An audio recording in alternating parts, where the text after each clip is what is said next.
طيبا مباركا فيه مباركا عليه كما يحب ربنا ويرضى. أشهد أن لا إله إلا الله وحده لا شريك له وأشهد أن محمدا عبده ورسوله. اللهم صل وسلم وبارك عليه. Jamaah subuh di Musnunggal JSL yang insya Allah selalu dimuliakan Allah Subhanahu wa Ta'ala. Kesempatan yang penuh berkah pada hari ini, salah satunya adalah kita bisa bersilaturahmi. Karena silaturahmi kata Nabi panjang umurnya. Insya Allah segala niat baik kita akan diijabah oleh Allah Subhanahu wa Ta'ala. Apalagi pada hari kesempatan yang mulia ini kita mendapat kehormatan yang tidak terhingga. Sering kita doa, kita minta kepada Allah dengan sifat Allah. Ada urutan ilmu itu, zatullah, sifatullah, safyalillah, yashimullah, wujudullah, rasulullah. Ada ilmu tingkatannya, salah satu sifat Allah yang disebut dengan sultan. Allahumma ji sultanil azim. Allah yang punya sifat agung, keagungan Allah itu diberikan oleh Allah kepada Nabi kita Muhammad sallallahu alaihi wasallam. Terus sampai para sahabat, para ulama.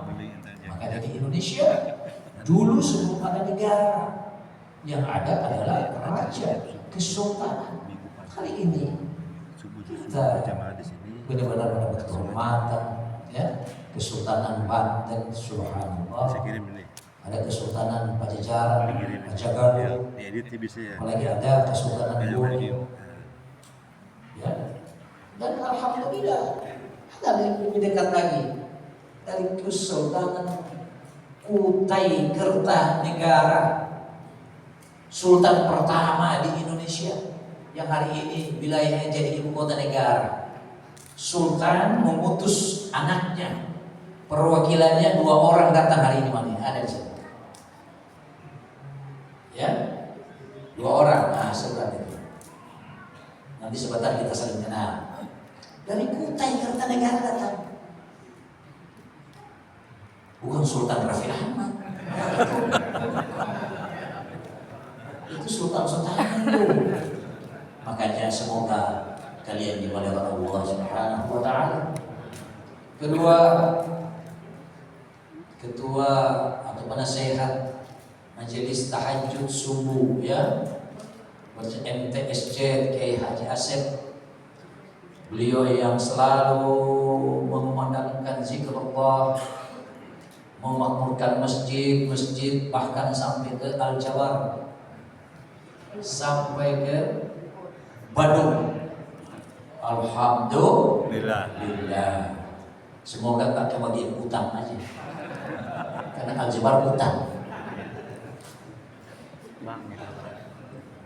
Ya ini kita ngomong apa adanya, tahu aja. Tapi yang paling utama, pemimpin kita yang masih muda, kepala desa, subhanallah. Beliau itu nggak pernah JSL bikin di sini kalau beliau nggak hadir, pasti hadir. Itu yang saya salut. Semoga beliau selalu diberikan kesehatan, keselamatan, panjang umurnya, dan dimudahkan segala tugas-tugasnya. Sejarah membuktikan bahwa kepala desa ini, lurah ini, yang betul-betul menciptakanlah, ya, membekingnya, membimbing jamaah subuh yang ada. Sampai beliau saking fokus kepada agama, fokus kepada pengajian, fokus kepada subuh, sampai beliau lupa tidur di rumah. Coba lupa. Itu pertanda beliau benar-benar serius dengan rakyatnya, masyarakatnya. Jadi boleh saya panggil beliau ini seperti Umar bin Khattab. Makanya kalau ada yang bertanya, Pak Kiai, bagaimana fikihnya ya tentang sholat tahajud? Ayo kita buka fikihnya. Al-Fiqh al-Arba'ah Aumiyah, 4 buku fikih itu menjelaskan tentang tahajud, termasuk kita sholat tadi. Apa yang kita maksud? Satu ketika datang Sayyidina Abu Bakar kepada Rasulullah, ya Rasulullah, ya, sholat tahajud itu tidur dulu atau sholat dulu baru tidur atau tidur baru sholat? Rasulullah katakan, tidur dulu ya Abu Bakar, baru engkau bangun tahajud. Besoknya datang lagi Umar bin Khattab, ya Rasulullah, tidur dulu baru tahajud atau tahajud dulu baru tidur? Rasulullah katakan, ya Umar, tahajud dulu baru tidur. Nah, hadis ini terbalik hadis Muslim ini ya, sahih. Satu ketika Abu Bakar ribut berdebat. Kata Abu Bakar, ya Umar, aku punya kuping dengar sendiri, tidur heula baru tahajud. Kata Umar, abdi juga dengar dengan kuping ini, tahajud heula. Ribut. Karena ribut, kedua orang ini datang kepada Rasulullah. Ya Rasulullah, yang benar yang mana? Nah, tabayun namanya. Rasulullah katakan, benar aku katakan kepada Sayyidina Abu Bakar bahwa tidur dulu baru tahajud, karena aku tahu Abu Bakar suka tidur di malam hari. Benar aku katakan kepada Umar bin Khattab, tahajud dulu baru tidur, karena aku tahu dia di malam hari susah tidurnya, suka kontrol rakatnya. Hari ini kita yang duduk tahajud malam mau ambil teori siapa? Kalau Anda mau tidur dulu, Anda suka ngantuk, ambil teorinya Sayyidina Abu Bakar. Maka jangan engkau bilang salah orang yang nggak tidur, karena yang tidak tidur itu dia menggunakan teori atau dalilnya Umar bin Khattab. Kapan? Jadi nggak ada yang salah. Jadi jangan kita jadi ustaz kalau ditanya, Ustaz, tahajud itu tidur dulu? Oh pasti. Jangan dulu. Ustaz nggak belajar ini Alkitab dia. Kalau dia belajar kitab, dia akan buka dalilnya. Monggo, mangga kalian lakukan itu. Paham?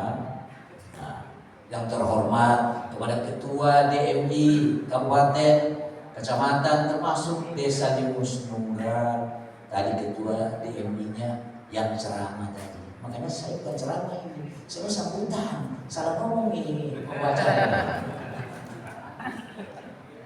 Tadi mau diceramahin enggak? Tapi sudah dibilang ceramah. Jadi beliau sudah ceramahkan, cakep ceramahnya itu, bagus banget. Sampai ada bahasa tadi apa? Apa tadi? Saya lupa juga ketiga itu. Membantu memberi kepada orang itu luar biasa. Menyambung silaturahmi yang memutuskan ya silaturahmi. Yang ketiga apa tadi?